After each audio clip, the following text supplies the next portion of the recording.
वे की गरम गरम काली रोटियों की सौंधी गंध, झीनी झोपड़ी के बाहर ठंडी धूप का एक टुकड़ा और दाड़िम की पेड़ पर बैठे कौवे की काँव काँव। गोमती ने सुबह अचरज से देखा, माँ जग गई है।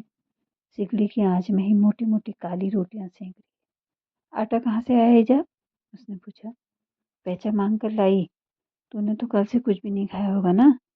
भूख ही नहीं है। कुल 4 रोटी बनी, 3 मोटी, एक छोटी सी घिनौली। माँ ने उनमें से 3 गोमती के सामने परोस दी और एक स्वयं चबाने लगी, जैसे काले चमड़े का टुकड़ा चबा रही हो। हरी मिर्ची का पिसा नमक भी पत्ते पर धरकर उसके सामने सरका दिया। ये क्या? मैं इतना नहीं खा सकूंगी जा। हाय, कल से भूखी है और कान की कंतरी जैसी तो 2 रोटियां भी नहीं है। गोमती ने इस बार जिद की। गरम गरम रोटियां हाथ में ही थाम करके नमक के साथ चुपचाप सलखने लगी। कन्नू को साथ क्यों नहीं लाई? उसे नदी पार कैसे कराती? मैं तो घास काटने जंगल गई थी, वहीं से भाग आई। खाने को गिड़ा दाना है कुछ घर में जो? माँ ने पूछा। कहाँ से? जो कुछ खेत में हुआ घर आते आते कच्ची मांडी में ही खत्म हो गया। आजकल दूसरों के खेत में काम करके गुजारा चला रहे हैं। दिन भर हड्डी तोड़ने के बाद जो 2 रोटी मिल जाती हैं उसी से काम चलाते हैं। जा, कुन्नू के पिता कुछ करते तो आज ये दिन नहीं देखने पड़ते। मैं सोचती थी हम भी धौंकनी बनाकर आफत लगाएंगे, खेती खान धोना घाट से लोहा उधार ले आएंगे, कुछ बर्तन भी बना लेते तो नून तेल का जुगाड़ हो जाता। पर उन पर तो उन्होंने जाने कैसा जादू फेर दिया है। जो वो कहते हैं वही करते हैं। आजकल अपने आलू के खेतों में पहरा दिला रहे, फटा कंबल ओढ़े बारिश में सारी रात भीगते रहते हैं। किसी दिन सुबह खेत में ही मरे मिलेंगे। वैसे नहीं भी मरेंगे तो ये राक्षस धतूरा खिला खिला के मार डालेंगे। गांजा पी पी कर वैसे ही हाड़ निकल आए हैं। बोलते बोलते गोमती एकाएक चुप हो गई। रोटी का एक भी घास फिर निकलना कठिन हो गया। काली रोटी का सूखा टुकड़ा उसने परे सरका दिया। इजा 2 दिन से मेरा कुन्नू भूखा होगा। गोमती अधीर हो उठी। मेरी उम्र अब अधिक नहीं गोमी, माँ कुछ सोचती हुई बोल रही थी। मरते समय तुझे 2 टुकड़े भली भांत खाते देख जाती, यही तिरसना थी। ये 2-4 खेत जो बच गए हैं तुझे दे जाती, पर अब पता चला कि हरकिशन प्रधान ने तेरे पिताजी के जीते जी ही अपने नाम पर करवा लिया था। जिंदगी भर ब्याज के बदले भाड़े बर्तन ले जाते रहे। तेरे पिता को अपना हलिया बनाकर रखा, मुफ्त में अपने खेत जुतवाए और आज अंत में ये कुपचित बामन होकर ऐसा अनर्थ। माँ ने एक गहरी ठंडी सांस ली। बाहर आंगन में फटी चटाई बिछाकर दोनों माँ बेटी बैठी थी घाम तापने। धूप तो क्या मिलती।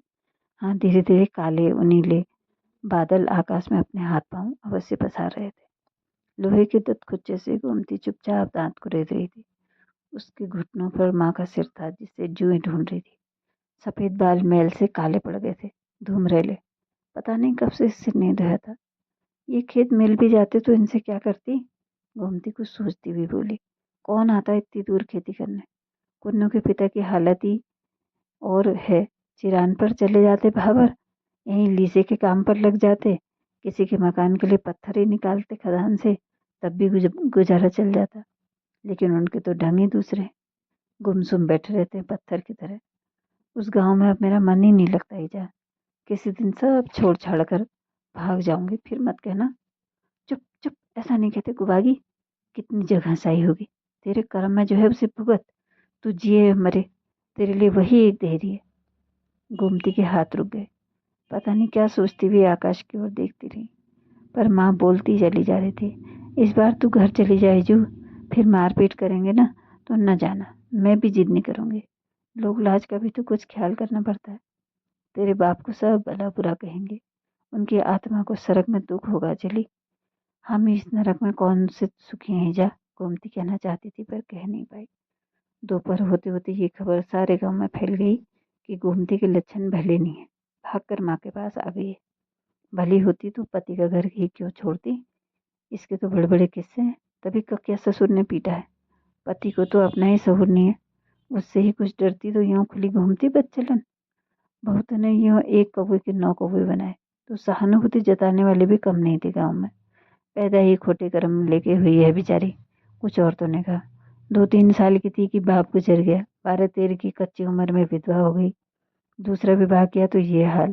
किसी दिन फांसी लगाकर आत्मघात कर लेगी, हमारी बचली के जैसे। एक दिन मैं गोमती गाथा दूर तक फैल गई। बूढ़ी माँ ये सब सुनकर घबरा उठी।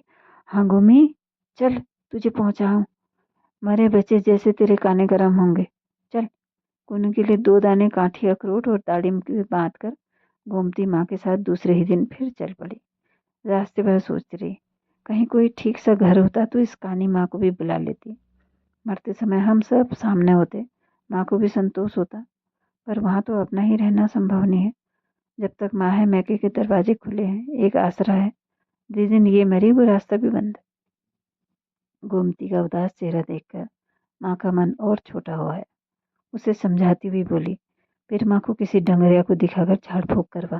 पहले की तरह ठीक हो गया तो तेरी अबेला दूर हो जाएगी। अब की बार मैं खुद उसको समझाऊंगी। तेरे ककिया ससुर को भी खूब खरी खोटी सुनाऊंगी। दूसरे की औलाद पर यूं हाथ उठाते हैं, कोड़ हुआ कोड़। हम गरीब हैं तो क्या हुआ, हमारी औलाद पाथर मिट्टी की है क्या?